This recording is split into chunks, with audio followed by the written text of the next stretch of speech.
શ્રીમદ્ ભગવદ્ ગીતા અધ્યાય 18 શ્લોક 76 રાજન સંસ્મૃત્ય સંવાદમ ઇમમ અદ્ભુતમ કેશવ અર્જુનયોઃ પુણ્યમ હર્ષ્યામિ ચ મુહુઃ.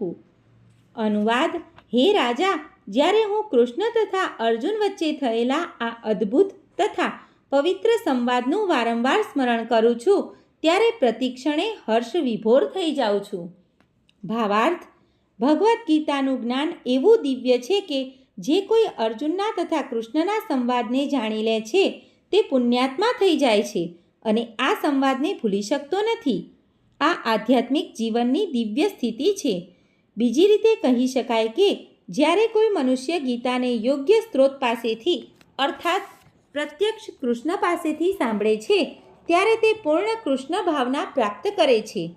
કૃષ્ણ ભાવનામૃતનું પરિણામ એવું આવે છે કે મનુષ્ય વધુને વધુ પ્રબુદ્ધ થતો જાય છે અને થોડા સમય માટે નહીં પરંતુ ક્ષણે ક્ષણે રોમાંચ સહિત જીવનનો આનંદ માણે છે. સર્વે મિત્રોને દીપ્તિ જોશીના જય શ્રી કૃષ્ણ.